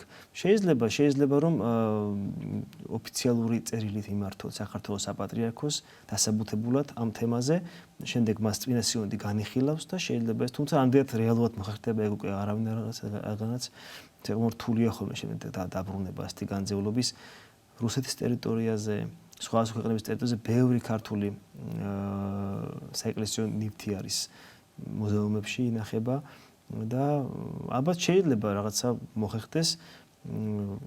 გიჩვენდით რომ აი ეს საკითხი დაძრათ, რაღაცნაირად მიცეთ ამას ოფიციალური ფორმა, მიეწეროს წერილი წმინდა სინოდის საპატრიარქოს კანცელარიას, ამაზე წმინდა სინოდი იმსჯელებს, რა თქმა უნდა აუცილებლად და შემდეგ ესე იგი რამდენად რეალური არის რომ ეს განძი დაბრუნდეს საქართველოში, რა თქმა უნდა ჩვენ ეს ყველაფერი გვტკივა ძალიან, გვაწუხებს ძალიან და კარგია ეს რომ ამათაშიც გაიჟღერა ამ ტკივილმა ერთად აღლოცოთ და ეცადეთ ყოველ შემთხვევაში და შეიძლება რაღაცა მოხერხდეს, ამდენად შესაძლებელია დრო გამოაჩენს. კეთილი, ირაკლი გვწერს, ესე იგი პირად ლოცვებში და არა საეკლესიო მსახურებაში სწორი არის რომ ვინც არ არიან მონათლულები მათაც ვიხსენიებო პირად ლოცვებშიო და არა საეკლესიო საზოგადო მსახურებაში კონკრეტულად სეკულარული ადამიანები. დიახ. ალბათ გახსოვთ ამაგურამ პროფესორი დიშეჭელიძის ლექციებზე ჩვენ გქონდა ამაზე საუბარი სასულიერო აკადემიაში და ბატონი ედიშერი, რომელიც საკმაოდ კვალიფიციური თეოლოგი გახლავთ, მაღალი დონის, ამბობდა რომ თუ კი მღვდელმოქმედებით მსახურებაში არ შეიძლება ადამიანის მოხსენება, მაშინ რაზე აქვს მის პირველ ლოცვებში მოხსენებას. რადგან ველმოქმედებითი მსახურება, როგორც არის თქვა პარაკლისი, პანაშვიდის ავტორიტურგია და შემდეგ ვერ ვიხსენებ პიროვნებას, რომელიც არ იყო მონათრული. და წევრი არ იყო ეკლესიის შესაბამისად. მაშინ როგორ შეიძლება რაიმე ძალა ქონდეს, აზრი ქონდეს ადამიანის პირველ ლოცვებში მოხსენიებას? აი, მეც ალბათ ის პასუხი მექნება. კეთილი. დედა რომ ბავშვებს ეჩხუბებაო, ცოდვაო, როცა ბავშვები არ უჯერებსო. ალბათ ზედმეტი არ უნდა მოგვივიდეს ჩვენს მშობლები ვართ და ძალიან მნიშვნელოვანი არის ვასწავლოთ ჩვენ შვილებს მეხუთე მცნების დაცვა. მცნებისა, რომელიც ჩვენ გვპირდება, რომ ვიქნებით გრძელები და გვექნება სიკეთე.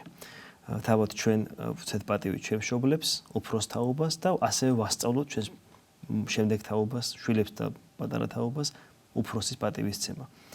გასაგები არის ეს ოჯახურ სიტუაციებში რაღაც შეიძლება შეეშნა მის ცეშვილის, მაგრამ ალბათ აქაც უნდა იყოთ სომიერები.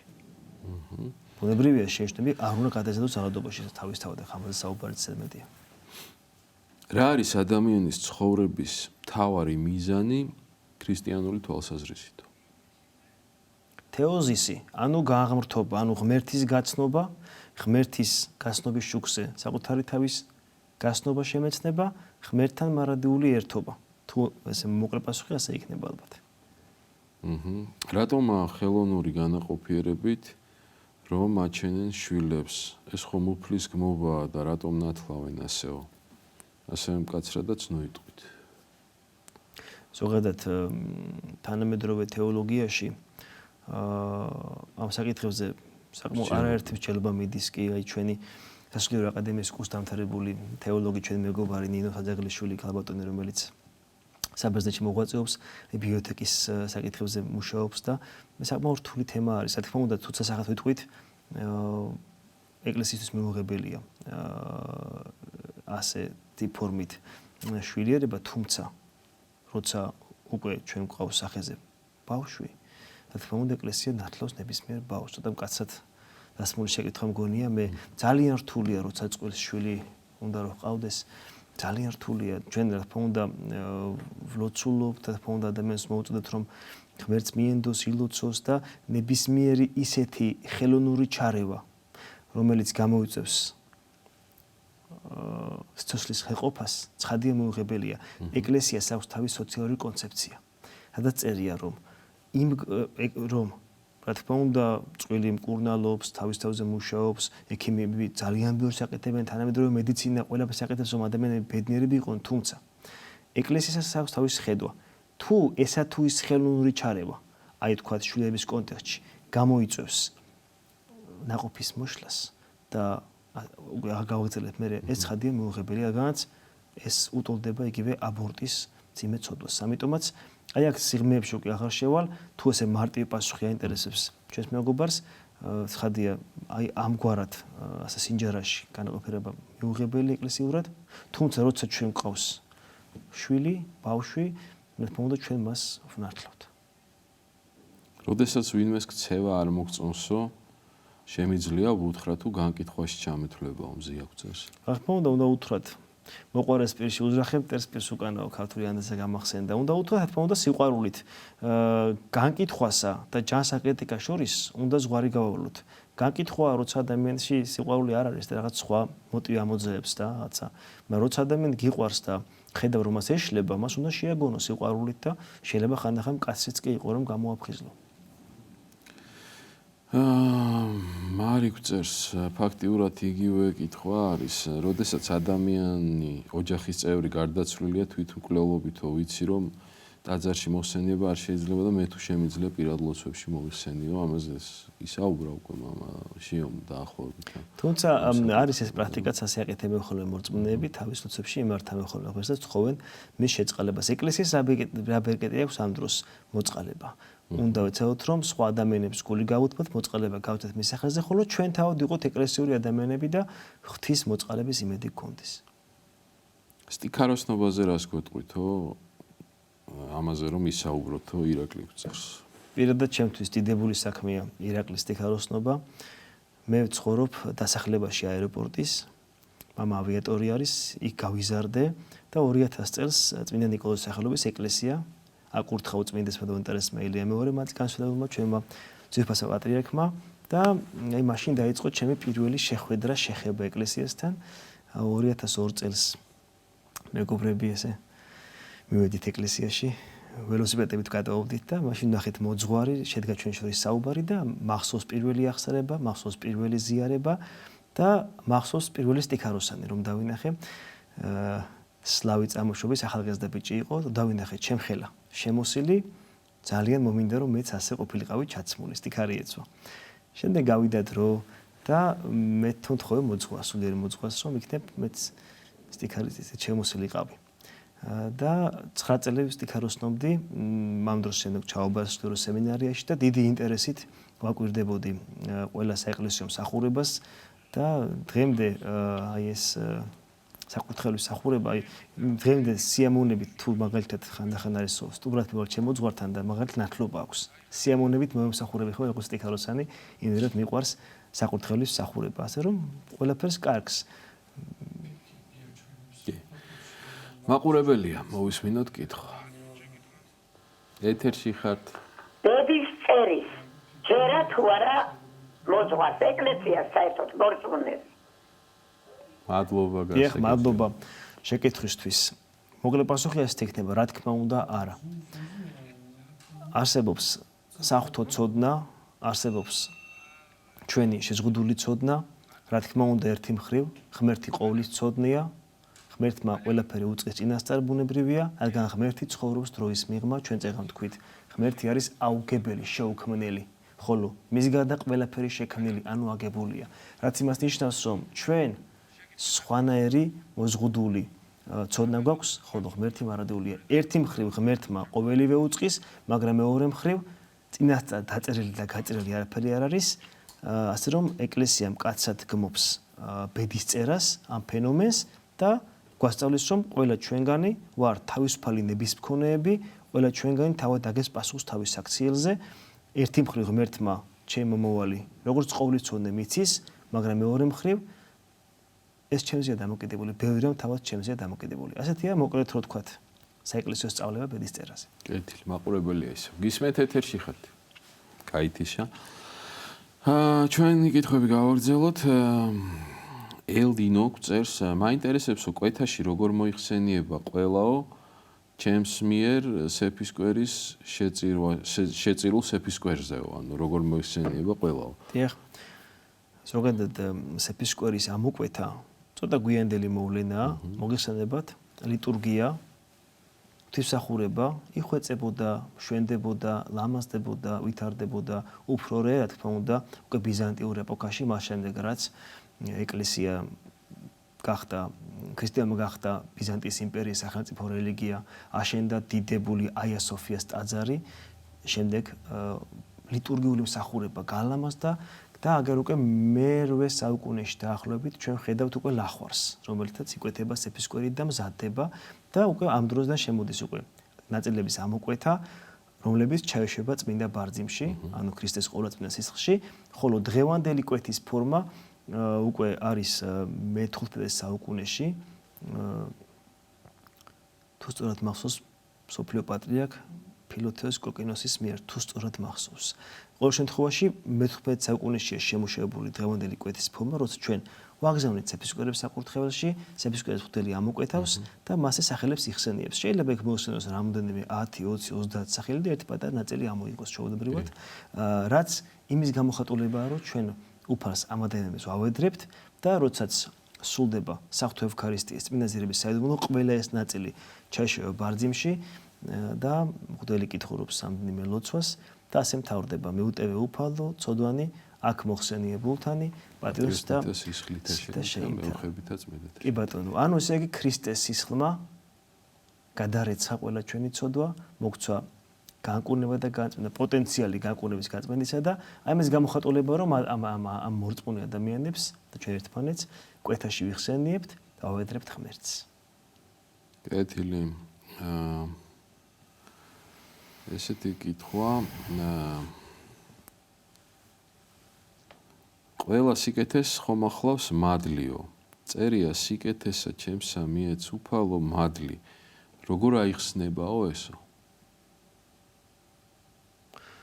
სიკეთე არის ერთ-ერთი დიდებული სათნოება, როცა ადამიანი ცდილობს რომ აჯობოს თავის თავში არსებულ სიხარბის მანკიერებას და დათესოს სიკეთე და აკეთოს სიკეთე რა თქმა უნდა უანგაროდ, რა თქმა უნდა ეს მდგომარეობა ადამიანს შეიწვევს მადლს, მადლმოსილებას, რომელიც მას უკვე სხვა სათნოებებში დაეხმარება.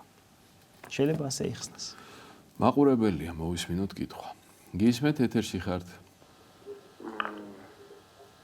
დასვით კითხვა. დიახ, ისაუბრეთ. მშვიდობა მამაო, დამლოცეთ მამაო. გაიხარეთ ღერფა დაგლოცოთ. მამაო, რა მაინტერესებს ისეთ აი ნათლობის პერიოდის დროს ადამიანს სოდვები ეპატეება თუ აღსარების მეშვეობით ეპატეება მარტო. მადლობთ. დიახ.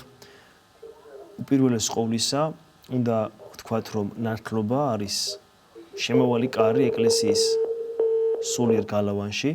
ნათლობით ხდება ყველა ცოდვის წარხოცვა, ნათლობას ეკლესია უწოდებს მეორეშობას, ემბაზიდან ამოსული ადამიანი გავს ახალშობილს, უცოდველია და უკვე შემდეგ აღსარება არის საეკლესიო საიდუმლო, რომელიც აი ნათლობის მადლიანობას განაახლებს ხოლმე. თუმცა, როცა დასული ადამიანი ინათლება, მას ეკლესია აძლევს რეკომენდაციას, რომ ნათლობამდე მოძღვარს გაესაუბროს აღსარების ფორმით თავის წარსული ცოდვები მოინანიოს, რაღაცა განწმენდილი გულით მიიღოს ნათლისღება. ნათლისღება ნებისმიერ ცოდვას ადამიანს მიუტევებს, ხოლო შემდგომში, როცა ცხოვრება გრძელდება და ადამიანს ცოდველი არსება არის, აღსარების საიდუმლო განაახლებს აი ამ ნათლობის მადლმოსილებას და ადამიანს შეეწევა რომ განახლდეს. კეთილი. რამდენი წლიდან შეიძლება მღვდლად კურთხევაო? საეკლესიო კანონმდებლობის მიხედვით მღვდლად კურთხევსა კი 30 წელია. დიაკვნად 25 და მღვდლად 30. დამთავრად 35 წელი. მაყურებელია კვლავ.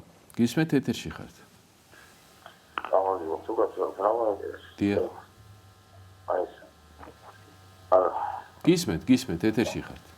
ისაუბრეთ. დიახ, კი ბატონო. აი, შეიძლება ეხლა გავიგერო, არ შეიძლება ორი მოსისმა, ნაცრიალო იყოს რა. დიახ.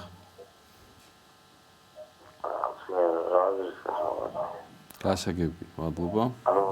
ნათქვამი გწლების წინ რომ უნდა ოთხი რა და სპეციალური მოინტერესდა უმასწრებს.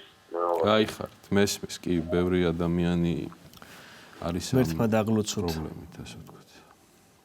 რამოდენიმე სულაღე რამოდენიმე წლის წინ საქართველოს ეკლესიის წმინდა სინოდმა მიიღო განჩინება, რომ ნათლია მოსანათს ყავდეს მხოლოდ ერთი ან მაქსიმუმ ორი. მამაკაცი და ქალი. როგორც სულიერი მამა და დედა. დიახ. მესამე ნათლია დაიშავა მხოლოდ იმ შემთხვევაში, თუ ნათლია არის თავად სულიერ საქართველოს კათოლიკოს პატრიარქი. საეკლესიო კანონმდებლობა არის ისეთი რამ, რომელიც თქმა უნდა ახსულდეს. უძველეს ეკლესიაშიც ასე იყო. ეს მრავალნათლიობა გვიანდელი მოვლენა არის. აი მაგალითად ბერძნულ სამყაროში ერთია ნათლია. სლავურ სამყაროში დაშვებულია ორი და ჩვენთანაც ამიტომაც რაღაცა მაქსიმუმ ორი ნათლია დაუშვით და ჩვენ თუ თავს თან ეს ახლა ახალი მოგონილი კი არ არის, ეს ძველი წესი არის, ესეთი რომელიც აღდგა ახლა უბრალოდ. კი ბატონო, და თუ თავს თვლით ეკლესიის შვილებად და ვართ ქრისტიანები და გვინდა რომ ჩვენი შვილი მოუნათლოთ, გავზადოთ ქრისტიანული მოძღვრების საფუძვლებით, მაშინ უნდა ეს გავთვალისწინოთ და უნდა ავუხსნათ ამ ადამიანებს და მე მაგალითად რო იყო ასეთი შეპირებული ნათლია, მე გავიგებდი და დავემოჩნდებოდი ამ კანონმდებლობას, რომ მაგალითად შეიძლება მესამე მეოთხე ვარ და ორს არჩევენ და ანუ თუ ჩვენ ნათლიების და ნათლულების მშობლების ქრისტიანებას ვთვლით თავს, უნდა დავემოჩნდეთ საეკლესიო კანონმდებლობას, ამას მოვეკიდოთ გაგებით, თუ მეტი ის გვაქვს კითხვები, დავეკითხოთ ეკლესიას და მივიღოთ მორჩილებით ასე რომ ამ მოხიდან ორი გამოარჩიეთ და ის ორი იყოს ნათლია თქვენი პატარასი. კი ბატონო. რომელიც უფრო მორწმუნეა, აღსარებელია, რომელიც უფრო ეკლესიურია, ეზიარება და ასე შემდეგ. კი ბატონო. გავაგრძელოთ ჩვენი კითხვები. როდესაც ადამიანის ოჯახის წევრი ეს თქვით უკვე ხომ არიცით როდის ბრძანდება წმინდა ალექსანდრე ნეველის სახელობის ტაძარში მამა ბიძინა გუნიაო. მამა ბიძინა გუნია შაბათ-კვირას იქნება, რაც ზუსტად ვიცი წირვალოცვაზე და დანარჩენი არ ვიცი, მიბრძანდით ტაძარში, იკითხეთ და გეტყვიან. რამდენი ხო ესე ვთქვით ვარ ფსალმუნების ჯგუფში აქვს წერს ელდინო ქალბატონი და ყოველდღიური კანონის კითხვის დროს ჩემი სახელიც უნდა წავიკითხო, ანუ ჩემი თავით შეიძლება მოიხსენიო? რატომაც არა მოიხსენიეთ? მაყურებელია მოვისმინოთ კითხვა. გისმენთ ეთერში ხართ? დასვით კითხვა პირდაპირ ეთერში ხართ? დავსვა? დიახ, დასვით. მე ჩემი შვილი ერთი შვილი ყავდა და დაიღუპა 2008 წლის აგვისტოს ომში. მერტმა გიცხონოთ. ტელევიზორს მოშორდით, ტელევიზორს, თორე მეორდება თქვენი ხმა. და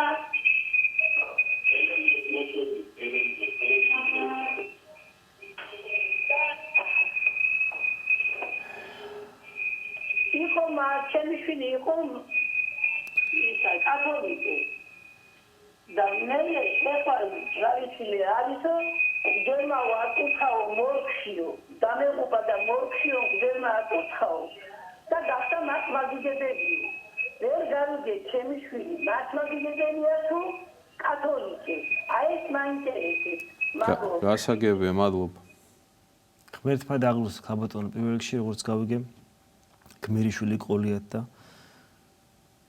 გისურვებთ ხნეობას, ჯანმრთელობას. უკვე მიცვალებული ადამიანის ნათლობა არ ხდება.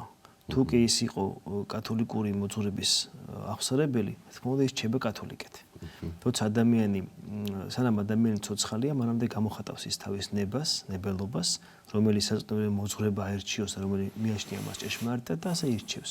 რადგან ის კათოლიკე იყო და ამ აღსარებლობით აღესრულა, რჩება ფონდა კათოლიკეთ, ხოლო მიცვალების შემდეგ უკვე ნათლობა ახდება.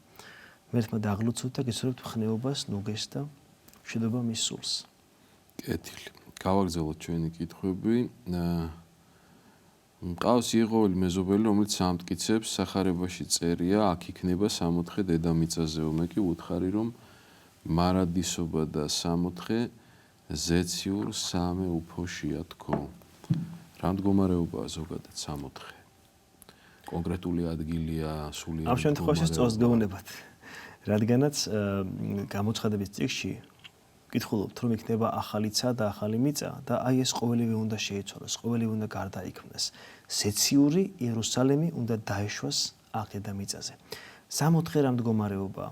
64 არის ერთი მხრივ, რა თქმა უნდა, სულიერი მდგომარეობა, ხოლო მეორე მხრივ კონკრეტული ადგილი, რადგანაც ღმერთის გარდა ყოველივე შექმნილია და ესაც შექმნილია ცხადი არის კიდეც მოზღუდული. ჩვენ ამ შემთხვევაში შეგვიძლია ვისაუბროთ თემაზე, როგორია საეკლესიო მოძღვრება სამყაროს საბოლოო ხვედრზე, როგორია საეკლესიო მოძღვრება ზოგადად მომავალზე. არის ესეთი სიტყვა, ესქატოლოგია, ბერძნული სიტყვა, რომელიც ნიშნავს აი ამ მოძღვრებას მომავალზე. ესქატოს ნიშნავს უკანასკნელს. და ეს ესქატოლოგია სწავლობს სწორედ აი ამ საკითხებს. ბიბლიური მოძღვრების მიხედვით სამყაროს ელოდება იესო ქრისტეს მეორედ მოსვლა, მკვდართა საყოველთაო აღდგომა, სამყაროს გასამართლება, საბოლოო სამსჯავრო და საბოლოო ხვედრი მართლებს უკვდაება და მარადიული ცხოვრება, ხოლო ცოდილებს მარადიული დაღუპვა სატანჯველში. და აი ეს ყოველივე ადამიანმა უნდა საბოლოოდ მიიღოს თავის სხეულით, ანუ ადამიანი უნდა აღდგეს. მკვდართა საყოველთაო აღდგომა, დოგმატური მოძღვრება ეკლესიის და ფუნდამენტია ჩვენ გვწამს არა რომ ქრისტე აღდგა. ქრისტე აღდგა, იესოს საფლავიც არიელია. ქრისტეს აღდგომის კვალდაკვალ ჩვენ გვწამს ჩვენი აღდგომისა და რაც შეეხება სად იქნება ეს დასუფეველი, დასუფეველი ცათა, როგორც ბიბლიაში ვკითხულობთ, უნდა იყოს აქ ამ სამყაროში, რომელიც უნდა გარდაიქმნას, საბოლოოდ განქარდეს სიკვდილი, დაიხსნას ხრწნილება, ჩვენ წეღამ თქვით, რომ ადამის დაცემით კაცობრიობა, მთელი სამყარო შეიძენს ხრწნადობას და მოკვდაობას. ხოლო ქრისტეს მოსვლა აი მოგცა პოტენციალი ამ ყველაფრის გამოსწორების, განკურნებისა და საბოლოოდ მომავალში ჩვენ გვწამს რომ გველოდება აღდგომა, უკვდავება და მარადიული ცხოვრება და ეს მომავალი მარადიული ცხოვრება სწორედ ამ სამყაროში უნდა იყოს, რომელიც უნდა შეიცვალოს და გარდაიქმნას. ამ შემთხვევაში მეტის ხმა არ შემიძლია. კი ბატონო. ესეთი კითხვა არის მამუკაკწერს რომ მოკლედ მოსახსენებელს რომ კითხულობენ სტიქაროსნები ხანდახან თითქმის მთელი წირვა გრძელდებაო მათი კითხვაო და ისინი შესაბამისად წირვას ვერ უსმენენო ისე როგორც საჭიროა თან იკითხონ თან უსმინო არ გამოსდით დამეთანხმებითო და ამ დროს ხომ არ კარგავენო ისინი წირვის მოსმენით მადლსო რა თქმა უნდა ესე წირვის ნაწილია მოხსენება მაგრამ წირვის ყოველი სიტყვა მგონი უფრო მნიშვნელოვანიაო დიახ, ეს მე ვფიქრობ უფრო არის შიდა სამრევლო პრაქტიკის თემა. ზოგი მოძღვარის მაგალითისთვის თუ ბევრი სეფისკვერია საყვეთი, წინა დღეს ცისკარზე კვეთავს ხოლმე და მაშინ ხდება მოხსენიება. ზოგი ცოტა ადრე იწყებს მსახურებას და ასე შემდეგ ინაწილებენ. ყოველ შემთხვევაში ეს არის შიდა სამრევლო მსახურებაში მოძღვრის პრაქტიკა არის ეს და ალბათ ეს მაინც მოძღვრის პრეროგატივაა ისე განსაზღვროს რომ სტიქაროსნებაც დაიკითხონ ერთი მხრივ მოსწონებები ზოგჯერ შეიძლება მრევლიც დაეხმაროს ამის საკითხში. სწორედ შემეშველეთ ამაგურამ კი ამ შემთხვევაში როცა ბევრი არის, მაგრამ სამრევლოც ეხმარება, მრევლში ნაწილდება ხოლმე ეს ისე რომ პროსკომედის ანუ კვეთის დროს დასრულდეს მოხსენიება და შემდეგ ყველამ ერთად ერთხმად მოусმინოს და ჩაერთოს საღვთო ლიტურგიაში, რომელიც არის ცენტრი სულიერი ცხოვრებისა. წირვას ქვია ქრისტიანთა ბანკეტი. ეს არის დიდი სიხარულის დღე და რა თქმა უნდა მორწმუნე ვალდებულია გულისყურით, ცნობიერებით იყოს თლიანად ჩართული ამ მსახურებაში. ბარემ აქვე ვიტყვი რომ როდესაც ღვთელი უნდა აკურთხოს წმინდა ძღვენი, პური და ღვინო შეიცვალოს ქრისტეს ყოვლადწმისისა და ხორცად ის ამბობს ლოცვას, მე მეცა შევწირავ ჩვენ და სიტყვიასა და უსისხლოსა. უსისხლო რა თქმა უნდა პური და ღვინო, ხოლო მსხვერპლი არის სიტყვიერი, ანუ გონიერი, ანუ ცნობიერი. ანუ ჩვენ როცა მივდივართ მსახურებაზე, ჩვენ უნდა გქონდეს კარგად გააზრებული, რა მსხვერპლს წირავთ, რას ვაკეთებთ, ვის ემსახურებით, რას ვთხოვთ ღმერთს. რა თქმა უნდა ყველაფერს ჩვენ გვასწავლის სამღვდელოება, რომელიც ქადაგებს ბიბლიის და წმინდა მამათა მოძღვრების მიხედვით და ჩვენ ყველანი ერთად ვიყოთ მოწინებულები რომ თესახურებისკენ მიგვეჩქაროდეს თელ ჩვენ ჩართულობით, ჩვენ თელი მონდომებით რომ მართლაც წამოვიღოთ აქედან მადლი და ჩვენი შემდგომი დღეები იყოს გამთბარი ღვთის და მოყვასის სიყვარულით. კეთილი მაყურებელია მოვისმინოთ კითხვა. გისმენთ ეთერში ხართ. ალო, გამარჯობა. გამარჯობა. ტელევიზორს მოშორდით და ისე ისაუბრეთ, რომ არ გამეროდეს თქვენი ხმა.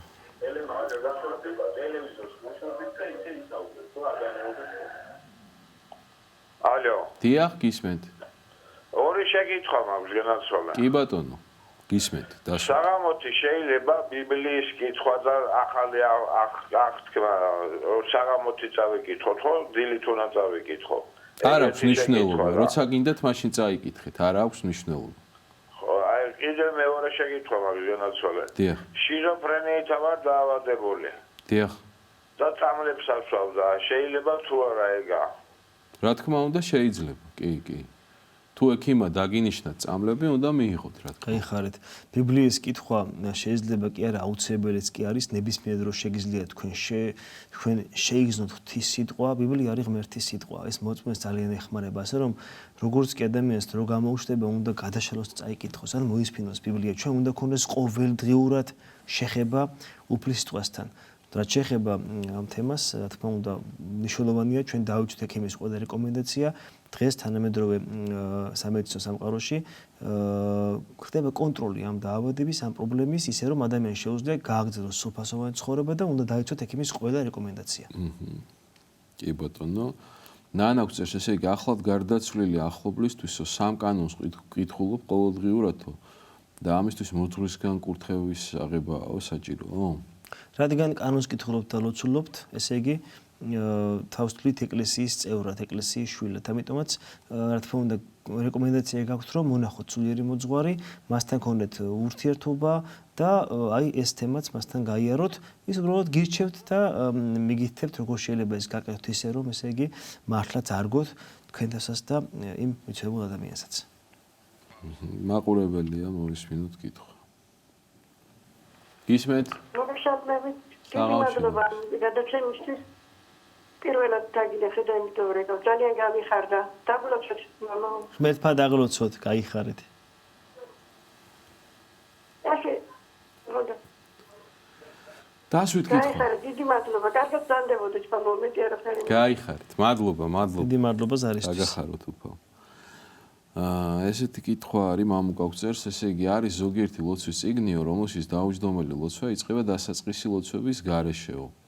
და მეც რატომღაც ასე ვკითხულობდა, ხომ არა დანაშაული ასე დაწყებაო დაუჯდომელი. მე ვფიქრობ, ტექნიკური ხარვაზე შეიძლება იყოს ნებისმიერ ლოცვას, ნებისმიერ საეკლესიო თუ საერო ღვთისმსახურებას და ლოცვას იწყებს ეს ლოცვები ასე, რომ ჯობია რომ დაურთოთ ხოლმე თან.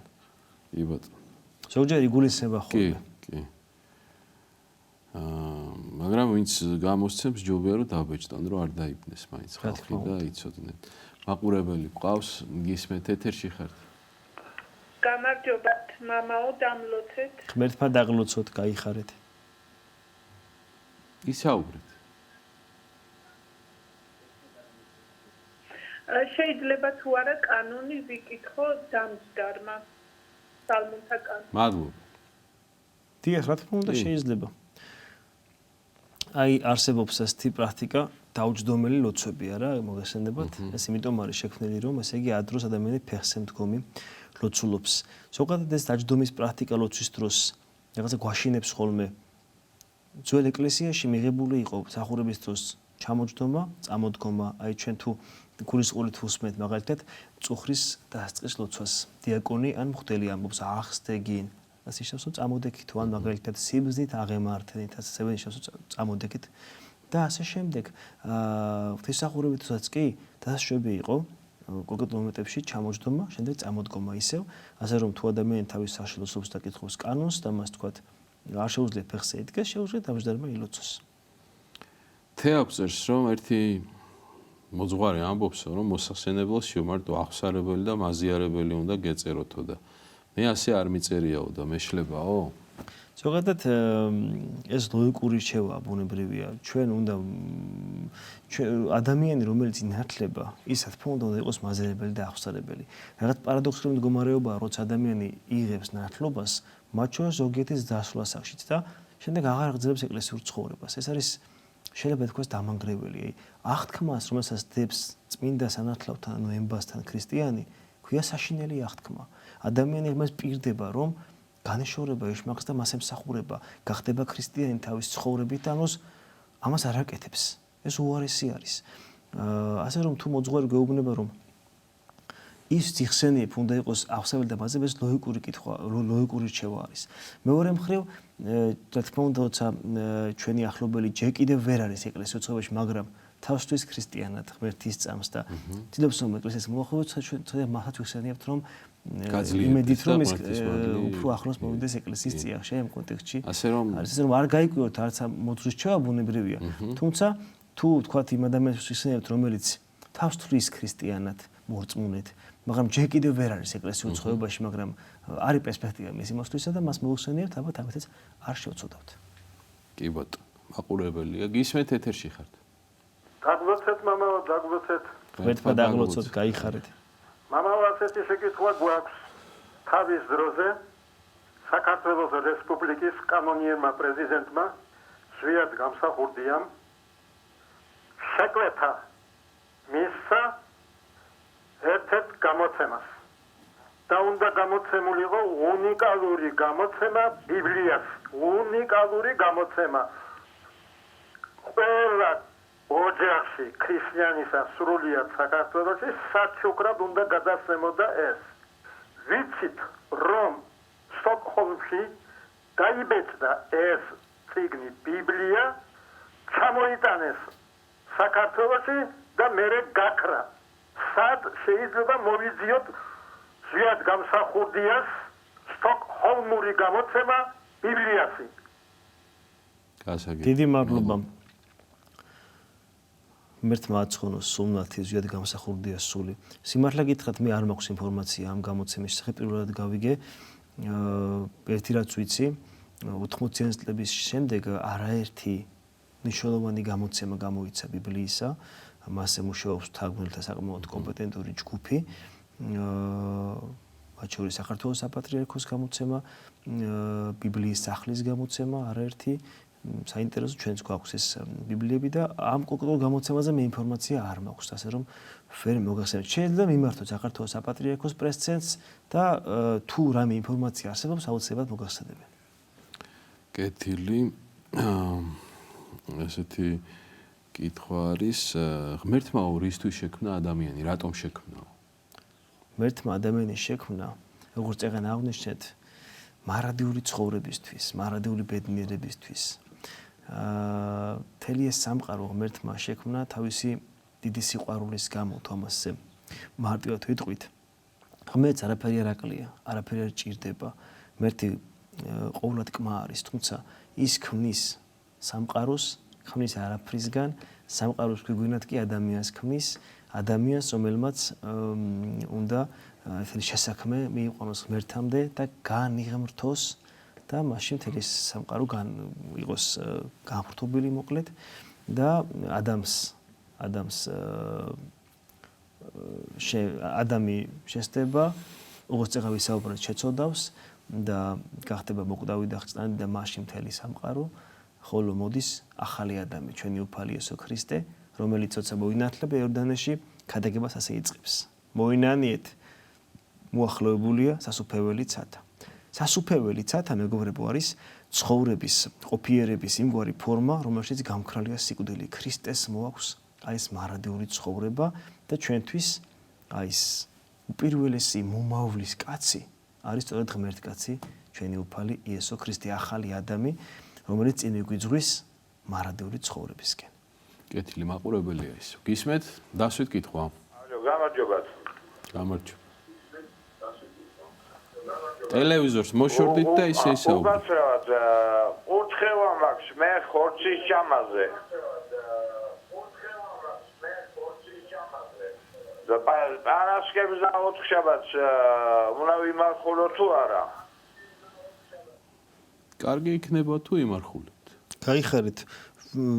კურთხევა ალბათ გაქვთ იმიტომ რომ ობიექტური მიზეზია ჯანმრთელობის ალბათ, ღმერთმა მოგცეთ ჯანმრთელობა და სიკეთე, სიხარული და ალბათ მოძღვარმა მოგცეთ კურთხევა და მოძღვარს დაეკითხეთ როგორ მოიქცეთ პარასკევს და ოთხშაბათს. ზოგადად როდესაც უძლურების გამო ადამიანისთვის სუბუქდება ხოლმე ეს ვრცელი მარხვები, მაშინ ის ცდილობენ რომ ოთხშაბათ პარასკევი მაინც იმარხულონ და ასევე დღესასწაულენ და ბოლო კვირაც შეინახონ. აი იმ ბატონმა რო დაგვისვა ამ ბიბლიაზე. ერთ-ერთი ქალბატონი გწერს, რომ მე მაქვსო სტოკჰოლმური გამოცემაო, საბჭოთა პერიოდში გამოცემულიო, ჩუმად იყიდებოდა 30 მანეთად. საინტერესოა, მე არ ვიცოდი. კი ბატონო. და ბოლო კითხვა არის, სულ რამდენიმე წუთი დაგვრჩა, თემო გწერს, როგორ ვიცხონოთ სულიო. ღვთისმსნებათა აღსრულებით და სიყვარულზე უნდა მუშაოთ. უნდა გვიყვარდეს ღმერთი და ადამიანები. უნდა მივდიოთ ღვთისმსნებებს. ეკლესია ამას ემსახურება, ეკლესიური ცხოვრება ამას ემსახურება. ადამიანს გული გაუთფოს, გული გაუმაგროს. ეს ცხოვრება ახსავსია უამრავი გამოწვევით, მოულოდნელი განსასწრებით, ტკივილებით, ტრაგედიებით, ძალიან ხანმოკლეა, მაგრამ ეკლესია გვთავაზობს წიგნს, რომელსაც ქვია თანამედროვე ენაზე კაი ამბავი, კარგი ამბავი, არა სახარება, ევანგელია ამას ნიშნავს.